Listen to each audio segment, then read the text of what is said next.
Көзі өткен ата-енелер менен перзенттердің ақысы. Якуб пайғамбар Юсуф алейхиссаламға жолыққаны келген кезде, Юсуф пайғамбар аға тазим қылып тұрып қойған жоқ. Аллах Таала Юсуф пайғамбарға аян түшіріп айтты: Сен өз атаңды ушунча чоң түшініп тұрып, аға тазим үшін тұрып қойған жоқсың. Менің ыззатым жана улуулугума ант. Мен сенин желкеңден еш бір пайғамбарды жаратпаймын.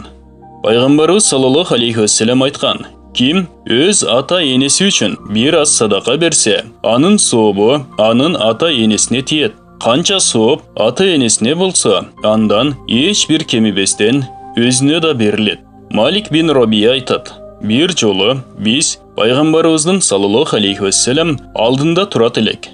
Бани Салам аурусынан bir киши келіп, пайғамбарыбыздан саллаллаху алейхи вассалам сұрады: О Аллахтың елчisi, эмне менин ата-энем өткөндөн кийин да аларга менин жакшы мамиле кылуум мага зарылбы? Пайғамбарыбыз саллаллаху алейхи вассалам айтты: Оба, алар үчүн дуа кыл жана кечирим сура. Алардын убадаларын бүтүр, алардын досторун сыйла. Туугандык мамиле ошолор себептен гана болот. Пайғамбарыбыз саллаллаху алейхи вассалам айткан: Эң чоң сооп атасы дүйнөдөн кайткандан кийин атасынын досторуна жакшы мамиле кылуу жана балага эненин акысы атадан 2 эсе көп болот. Пайғамбарыбыз саллаллаху алейхи вассалам айткан: Эненин дуасы өтө тез кабыл болот. Пайғамбарыбыздан саллаллаху алейхи вассалам эмне үчүн мындай деп суралганда, Пайғамбарыбыз саллаллаху алейхи вассалам жооп берди: Себеби ал көбүрөөк мээримдүү болот. Мээримдүү дилдин дуасы эч качан текке кетпейт. Пайғамбарыбыздан саллаллаху алейхи вассалам кимдир бирөө сурады: О Аллахтын элчиси, мен кимге жакшылык кылайын? Аллахтын элчиси саллаллаху алейхи вассалам ата-энеңе жакшылык кыл деп айтты. Ал: Менин ата-энем жок да деди. Пайғамбарыбыз саллаллаху алейхи вассалам айтты: Балдарыңа жакшылык кыл. Сенин ата-энеңдин сага болгон акысындай балдарыңдын да сага болгон акысы бар. Пайғамбарыбыз саллаллаху алейхи вассалам айтты: Балдарыңа белек берүүдө адилеттүүлүк кыл. Айтылат: Сенин балаң сенин атырың. Сен 7 жыл анын жытын жыттайсың. Андан соң ал сага 7 жыл кызмат кылат. Андан кийин ал сага душман болот же сенин ишиңе шерик болот. Анас радиаллаху анху айтат: Аллахтын элчиси саллаллаху алейхи вассалам айтты: Бала төрөлгөндөн 7-нчи күнү акыйка кылып ага ат коюп жана чачын алуу керек. 6 жаш болгондо ага талим берүү керек. 9 жаш болгондо анын төшөгүн бөлөк кылуу керек. 13 жашар болгондо намаз окубаса жазалаш керек. 16 жаш болгондо анын атасы аны үйлөсүн. Андан соң анын колун кармап ага айткын: Мен сага талим тарбия бердим, сени үйлөдүм. Эми мен Аллахтын жардамы менен сенин жамандыгыңдан дүйнөдө паана тилеймин жана ахиретте азаптан паана сураймын. Аллахтын элчиси саллаллаху алейхи вассалам айткан: Балдардын атага болгон акысы мындайча: ага жакшы адеп үйрөтсүн жана ага жакшы ат койсун. Пайғамбарыбыз саллаллаху алейхи вассалам айткан: Жаш бөбөк эркек жана кыз акыйкатта күрөөгө коюлат. Ошондуктан анын тарабынан 7-нчи күнү жандыкты мууздаш керек. Андан соң анын чачын алуу керек. Bir киши Абдулла бин Мубарактын рахматуллахи алейхи алдына келип, өзүнүн кайсы бир баласы жөнүндө арызданды. Абдулла бин Мубарак рахматуллахи алейхи айтты: Эмне, сен ал үчүн жаман дуа кылдың беле? Ал оба деди. Ибн Мубарак рахматуллахи алейхи айтты: Сен аны өзүң буздуң. Балага жумшактык гана ылайыктуу. Акра бин Хабис радиаллаху анху пайгамбарыбызды саллаллаху алейхи вассалам өзүнүн небереси Хасанды радиаллаху анху өп жатканын көрдү да айтты: Менин 10 балам бар. Мен эч качан эч кимисин өпкөн эмесмин. Пайгамбарыбыз саллаллаху алейхи вассалам айтты: Ким ырайым кылбаса, ага да ырайым болбойт.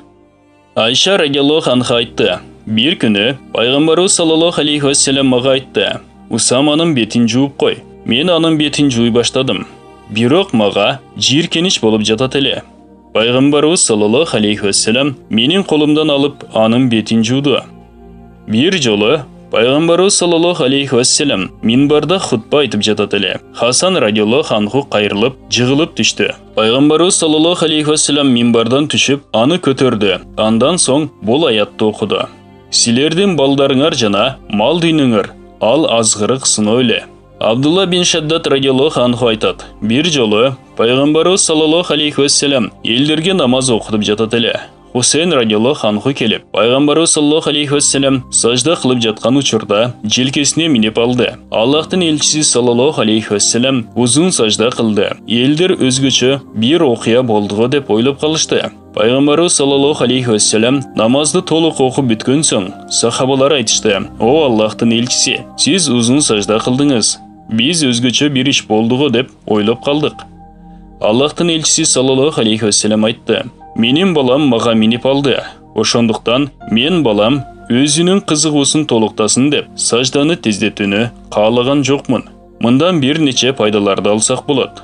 Биринчиси, Аллахка жакындык насип болду. Анткени сажда абалында пенде Аллахка өтө жакын болот. Экинчи, балдарга мээримдүү болуу жана жакшы мамиле кылуу экендиги билинди. Үчүнчү, үммөткө мээримдүү болуу жана үммөттү жакшы көрүүгө таалим болду.